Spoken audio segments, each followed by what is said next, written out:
Dear छात्रों, यदि आप इस वीडियो पर आए हैं तो बिल्कुल 101% सही वीडियो पर आप आ चुके हैं, क्योंकि आज की इस वीडियो में कक्षा 9वीं विषय विज्ञान का आपका जो 20 सितंबर को होने वाला है, बिल्कुल आपको देखिए 75 अंकों वाला क्वेश्चन पेपर और एक ही वीडियो पर यहाँ पे आपको फुल सोल्यूशन इस वीडियो पर मिल जाएगा। देखिए, अगर बात करें तो यहाँ पे आपके इस क्वेश्चन पेपर में आपके 23 क्वेश्चन हैं।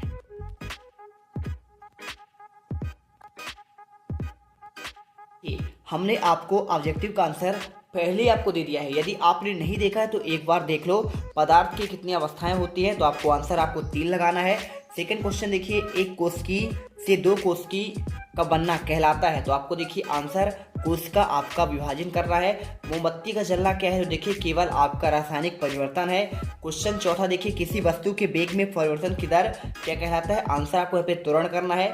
पांचवा देखिए, निम्नलिखित में से किन तत्वों की परमाणुकता 2 होती है, तो आंसर देखिए आपका ऑक्सीजन और आपका हाइड्रोजन होगा।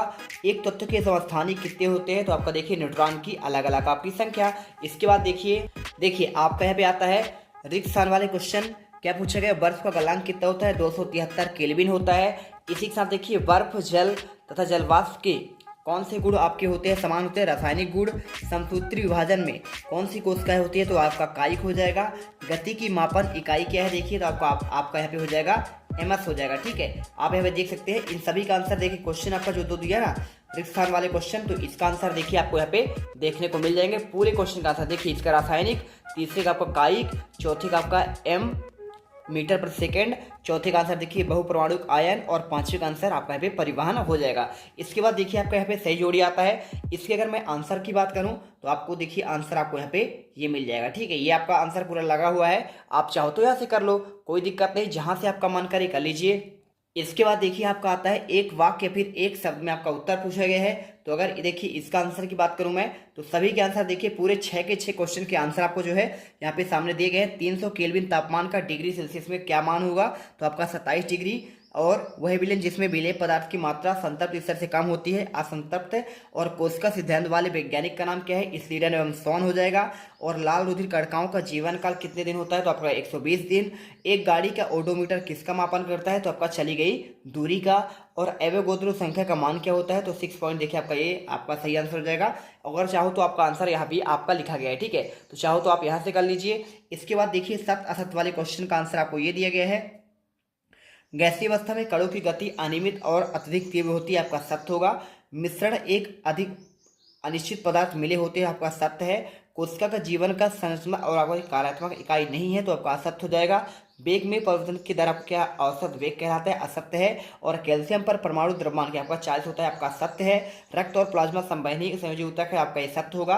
तो आप देखिए यहाँ पे आंसर आपको ये पूरे मिल जाएंगे। इसके बाद चलते देखिए क्वेश्चन नंबर 6, ठोसों की अपेक्षा में द्रवों में विसरण की दर अधिक क्यों होती है और उधर पतन किसे कहते हैं। इसके अगर मैं आंसर की बात करूं, देखिए क्वेश्चन 6 का आंसर आपको यहाँ पे ये मिल जाएगा। ठीक है, तो आप क्वेश्चन 6 का आंसर आप यहाँ देखिए, ठोसों की अपेक्षा द्रव्यों में विसरण की दर अधिक होती है। ऐसा इसलिए है क्योंकि द्रव अवस्था में पदार्थ के कण स्वतंत्र रूप से गति करते हैं, और ठोस की अवस्था द्रव के कणों में रिक्त स्थान आपके अधिक होते हैं। उधर पातन देखिए 6 का क्वेश्चन, उधर पातन की प्रक्रिया में द्रव अवस्था नहीं होती है, परंतु उधर पातन वह प्रक्रिया है जिसमें किसी ठोस पदार्थ को गर्म करने पर सीधे द्रव में ठंडा होने पर आपका अवस्था में आ जाता है। ठीक है, जैसे कपूर और आपका नेफ्थलीन हो जाएगा। बिल्कुल टेंशन मत लीजिए, हर जिले पर आपको यहाँ से क्वेश्चन देखने को मिलेगा, अथवा सहित आप पढ़ते जाइए। परमाणु से क्या समझते हैं, परमाणुविक आयन क्या कहलाता है, देखिए आंसर आपको हो जाएगा। परमाणु होता है वह कण जिसे छोटे कण में विभाजित ना किया जा सके। यदि आप चाहते हैं इसका PDF, तो आपको टेलीग्राम इस वीडियो के कमेंट बॉक्स में दिया है, जाकर डाउनलोड कर दीजिए। इसके बाद देखिए आपका यहाँ पे परमाणविक आयन आपका हो गया। यहाँ पे देखिए आपका ये हो जाएगा, बहुपरमाणविक आयन की बात कर रहा है, तो आंसर देख लीजिए आपका ये है। ठीक है, इससे आपका बहुपरमाणविक आयन परमाणु के समूह नेट पर विद्यमान आवेश आपका होता है, बहुपरमाणविक आयन होता है। ठीक है, जैसे उदाहरण आपका लिखा है अमोनियम NH4। सल्फेट आपका हो जाएगा। 8वां देखिए, गर्मी में हमें किस प्रकार कपड़े पहनने चाहिए, ये क्वेश्चन आपका पूछा गया है। सिंपल सा क्वेश्चन है, देखिए आपको यहाँ पे मिल जाएगा। 2 या 2 से अधिक धातुओं के समांगी मिश्रण को मिश्र धातु कहते हैं। ठीक है, ये कर लीजिए। मिश्रण और देखिए यौगिक में आपका अंतर पूछा गया है, तो अगर देखिए यहाँ का आपका जो गर्मियों वाला क्वेश्चन है ना, इसका आंसर देखिए आपका यहाँ पे ये था, तो आप इसे कर लेना। और इसके बाद देखिए क्वेश्चन आपका पूछा गया है मिश्रण और यौगिक में अंतर पूछा गया है। सिंपल सा क्वेश्चन है, कोई दिक्कत है नहीं। तो आपका देखिए मिश्रण और यौगिक में अंतर आपका यह हो जाएगा, दो से अधिक पदार्थों के द्वारा बिना रासायनिक क्रिया के निर्मित पदार्थ को मिश्रण कहते हैं। और यह दो या दो से अधिक तत्वों की रासायनिक क्रिया की फलस्वरूप निर्मित पदार्थ आपका यौगिक कहलाता है। इसमें घटकों के गुण विद्यमान होते हैं और इसमें गुण देखिए सदैव आपका भिन्न होता है। इसके बाद देखिए तत्व और यौगिक में अंतर पूछा गया है, तो इसका आंसर आपका यहाँ पे ये मिल जाएगा। देखिए तत्व एक ही प्रकार के परमाणु से बने होते हैं, जबकि यौगिक विभिन्न तत्वों के आपके बने होते हैं। तत्व को विभाजित कर कोई तथा तत्व प्राप्त नहीं होता है, और यौगिक को विभाजित करेंगे तो आपको तत्व मिलेगा। ठीक, कई सारे तत्व मिलकर यौगिक बनाते हैं। इस प्रकार आपको आंसर करना था। क्वेश्चन देखिए 10वां, कोलाइडी विलयन के आपके दो गुण पूछा गया है। तो अगर मैं इसके आंसर की बात करूं तो देखिए पहला आपका हो जाएगा, ये विषमांगी होते हैं और कोलाइडी कण धनावेशित और ऋणावेशित हो सकते हैं। ठीक है, इसके बाद देखिए आपका यहाँ पे पूछा गया है सांद्रता को आपको परिभाषित करना है। तो क्वेश्चन देखिए 10वां का आंसर कैसे लिखेंगे, आपको यहाँ पे मिल जाएगा, रसायन विज्ञान में किसी विलयन की सांद्रता उस विलयन के एकक आयतन में उपस्थित पदार्थ की मात्रा के रूप में परिभाषित करता है। इसके बाद क्वेश्चन देखिए 11वां, जाइलम व फ्लोएम में आपको अंतर लिखना है। सिंपल सा क्वेश्चन है। देखिए जाइलम की कोशिका मृत होती है, जबकि फ्लोएम की कोशिका आपका जीवित होती है। और जाइलम गुणित खनिज का स्थानांतरण करती है, जबकि फ्लोएम खाद्य पदार्थों का स्थानांतरण करती है। अथवा का देखिए क्वेश्चन देखिए क्या लिखा है, श्वेत रुधिर कणिकाओं में सिपाही क्यों कहा जाता है। सिंपल सा क्वेश्चन देखिए, आपको आंसर यहाँ पे श्वेत रक्त कणिकाएं शरीर के रक्षक है और ये प्रतिरोधियों के निर्माण करती है। जब कभी शरीर में रोग फैलाने वाले रोगाणु प्रविष्ट हो जाते हैं तो उन्हें कोई चोट लग जाती है, तो रोगाणुओं को भक्षण कर लेते हैं, तब इन्हें शरीर का सैनिक कहा जाता है। इसके बाद देखिए 12वां क्वेश्चन, एक समान गति किसे कहते हैं। अगर मैं इसके आंसर की बात करूं तो ऐसी गति जिसमें एक वस्तु समान अंतराल पर समान दूरी तय करती है, एक समान गति कहलाती है। ठीक है, अथवा का देखिए यहाँ पे क्या पूछा गया है, यहाँ पे त्वरण किसे कहते हैं। तो इसका आंसर देखिए, किसी वस्तु के वेग में परिवर्तन के आपका दर जो होता है त्वरण कहलाता है। इसका मात्रक प्रति मीटर सेकंड यानी मीटर देखिए प्रति सेकंड स्क्वायर होता है, तथा यह एक सदिश राशि है। ठीक है, इसके बाद देख लीजिए गति का प्रथम नियम पूछा गया है। तो गति का देखिए प्रथम नियम क्या होता है, प्रत्येक पिंड तब तक अपनी विरामावस्था में अथवा सरल रेखा में एक समान गति अवस्था में रहता है जब तक कोई उस पर बाह्य बल न लगाया जाए। तो इसे देखिए जड़त्व का नियम भी कहते हैं। और अथवा का देखिए संवेग संरक्षण का आपको नियम पूछा गया है। तो देखिए यहाँ पे आपको लिखना पड़ेगा, यदि किसी निकाय पर कोई बाह्य बल कार्य न कर रहा हो तो निकाय का कुल संवेग आपका जो है नियत रहता है। और देखिए संवेग को ना ही उत्पन्न किया जाता है और ना ही नष्ट किया जाता है, केवल एक रूप से दूसरे रूप में आपका परिवर्तित हो सकता है। क्वेश्चन देखिए 14 नंबर का, कार्बन और सोडियम के परमाणु के लिए इलेक्ट्रॉन का वितरण आपको पैरेनकाइमा और कोलेनकाइमा में आपको अंतर बताना है। तो देखिए आपका ये हो जाएगा, कार्बन परमाणु आपका देखिए आपका इसका परमाणु संख्या क्या 6 होता है, और इलेक्ट्रॉन वितरण देखिए पहले कक्षक में आपका 2 जाएगा इलेक्ट्रॉन और दूसरे वाले में आपका 4 जाएगा, 4 2 6 हो जाएगा। सोडियम का देखिए परमाणु संख्या कितना होता है, 11 होता है। ये कैसे जाएगा, पहले 2 जाएगा पहले कक्षा में, फिर दूसरे कक्षा में आपका 8 जाएगा, 8 2 10 हो गया, बचा कितना आपका 1 बचा, तो आपका ये हो जाएगा। इसके बाद देखिए पैरेनकाइमा और आपका कोलेनकाइमा में आपको अंतर बताना है। इसकी कोशिका भित्ति पतली होती है और इसकी कोशिका भित्ति आपका देखिए कोनों पर मोटी होती है। भित्ति सेलुलोज की बनी होती है और इसका भित्ति देखिए आपका पेक्टिक पदार्थ की बनी होती है। 15वां देखिए क्या दिया गया है, गुरुत्वाकर्षण का सार्वत्रिक आपका नियतांक पूछा गया है, कैसे करेंगे। तो देखिए आपको आंसर आपको ये मिल जाएगा। देखिए दुनिया का हर पिंड दूसरे पिंड को पूरी शक्ति से अपनी ओर खींचता है और बस दोनों वस्तुओं का भार गुणनफलों के समानुपाती होता है। यही उसके बीच में दूरी के वर्ग के आपका देखिए व्युत्क्रमानुपाती होता है। तो आपको आंसर करना है। और इसके बाद देखिए आपका यहाँ पे गुरुत्वाकर्षण का सर्वाधिक नियतांक, इसका तो आपका हो गया। इसका देखिए क्यों कहा जाता है, तो न्यूटन के गुरुत्वाकर्षण के नियम के अनुसार सार्वभौमिक माना जाता है, क्योंकि पूरे ब्रह्मांड पर लागू माना जाता है। और ऐसा इसलिए कहा जाता है क्योंकि द्रव्यमान वाले सभी पिंडों जैसे सूर्य, चंद्रमा, पृथ्वी या सेब पर लागू होते हैं और पिंड एक ही नियम द्वारा शासित होंगे, जो न्यूटन के गुरुत्वाकर्षण की आपका नियम कहलाती है। 16वां देखते हैं। देखिए विभाज्योतक कोशिकाओं की 2 आपको विशेषताएं बतलानी है। क्या आपको आंसर देना देखिए, या फिर आपका रक्त के 2 कार पूछा गया है।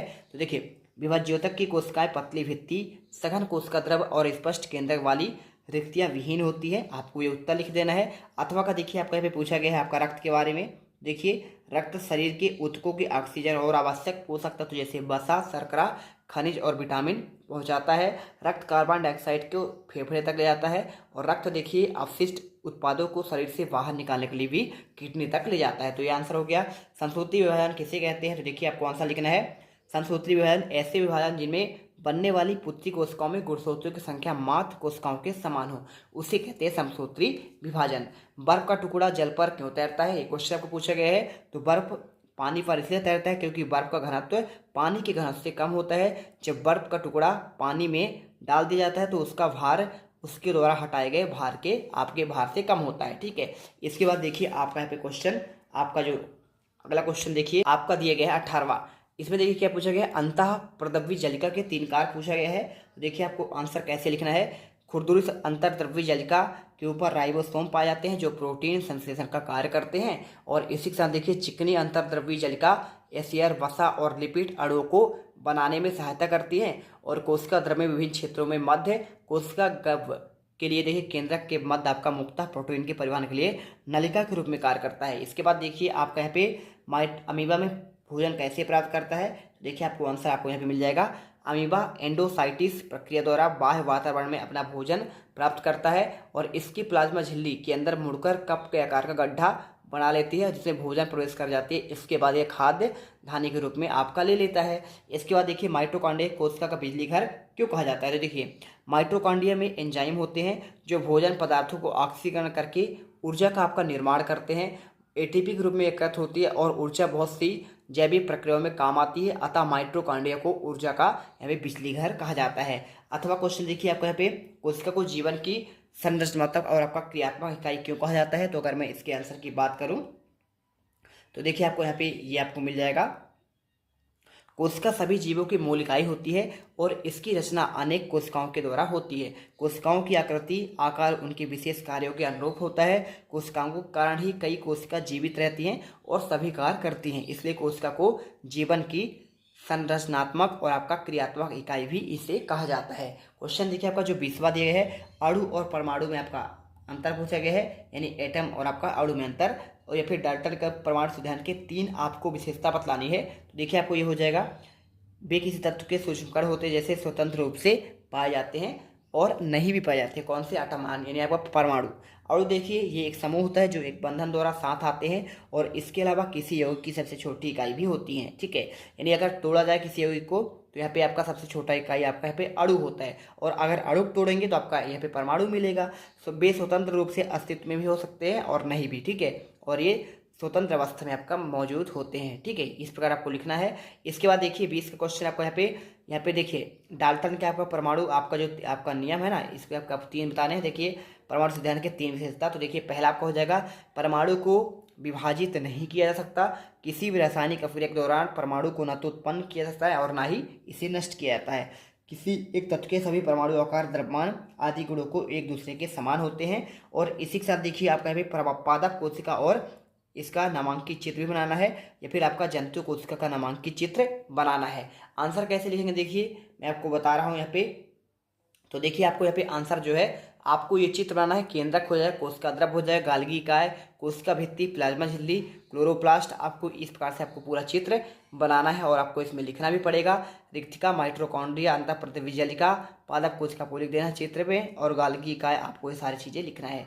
देखिए अब आपको जंतु कोशिका का नामांकित चित्र बनाना है तो बिल्कुल आप अथवा से पढ़ लीजिएगा, इससे बाहर क्वेश्चन आपका जाएगा ही नहीं। ठीक है, ये आपका देखिए जंतु कोशिका का प्लाज्मा झिल्ली आपको यहाँ पे दिया गया है, सेंट्रोसोम दिया है, गाल्गी इकाई दिया है, कोशिका द्रव्य, माइटोकॉन्ड्रिया, अंतःप्रतिविजलिका, केंद्रक, क्रोमैटिन और अंतःप्रतिविजलिका, रिक्तिका और आपका राइबोसोम, केंद्रक छिद्र, केंद्रक झिल्ली और आपका केंद्रक। ठीक है, और आपका ये देखिए गाल्गी इकाई है। तो इस प्रकार आप आंसर कर लेंगे। 22वां देखिए पादप कोशिका और जंतु कोशिका में आपको यहाँ पे अंतर बताना है। ठीक है, 4 अंतर देखिए। पादप कोशिका में देखिए पादपों में पाई जाती है, जबकि जंतु कोशिका आपका जंतुओं में पाई जाती है। पादप कोशिका में कोशिका भित्ति उपस्थित होता है और जंतु कोशिका में कोशिका भित्ति उपस्थित नहीं होता है। और पादप कोशिका हरित लवक पाए जाते हैं, पाए जाएंगे बिल्कुल, और जंतु कोशिका में हरित लवक नहीं पाए जाएंगे। पादप कोशिका में बड़ी रिक्तिकाएँ होती हैं और जंतु कोशिका में छोटी रिक्तिकाएँ आपकी होती हैं। इसी के साथ देखिए आपका 8वां क्वेश्चन आपको ये दिया गया है आपका न्यूमेरिकल। इससे आप हल जो है आपको ऐसे करना पड़ेगा। ठीक है, तो इसे कर लीजिएगा पूरा अच्छे तरीके से और आपका यहाँ पे तुरंत आ जाएगा 0.018 प्रति देखिए मीटर प्रति सेकेंड स्क्वायर। ठीक है, और 23वां देखिए निम्नलिखित तापमान को सेल्सियस में आपको चेंज करना है। चेंज कैसे करेंगे देखिए, तो यहाँ पे चेंज करेंगे 300 केल्विन को। देखिए तो क्या हो जाएगा, 300 केल्विन 273 माइनस करेंगे 27 डिग्री आ जाएगा। और सेल्सियस को देखिए कैसे आपको बदलना है, 200 573 को देखिए 273 माइनस करेंगे तो 300 डिग्री आपका पे आंसर निकल कर आ जाएगा। तो इसका आपका देखिए 300 डिग्री यानी कितना आ जाएगा, देखिए 300 डिग्री, इसका आपका 27 आपका डिग्री सेल्सियस आ जाएगा। वाष्पीकरण की दर को प्रभावित करने वाले कारक बताने हैं, तो यहाँ पे आपको आंसर देखिए आपको यहाँ पे ये मिल जाएगा।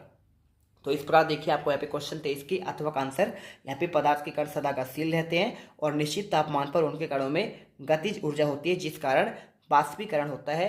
निम्नलिखित कारकों में इनकी दर प्रभावित होती है। तो इस प्रकार पूरा आंसर देखिए, पहला पॉइंट, दूसरा पॉइंट, तीसरा पॉइंट और आपका चौथा पॉइंट में आंसर कर देना है। ठीक है, तो हमने देखिए पूरा आपको यहाँ पे आंसर हमने आपको प्रोवाइड करा दिया है और आई होप आपने हर एक क्वेश्चन का आंसर यहाँ पर आपने देख लिए है और बेहतरीन तरीके से आप पूरे 75 में से 75 नंबर ला सकते हैं। यहाँ पे 20 सितंबर के पेपर में मिलते हैं नेक्स्ट वीडियो पर। इससे पहले वीडियो को लाइक कर दीजिएगा, चैनल को आपको सब्सक्राइब जरूर कर लेना है। जय हिंद, जय भारत।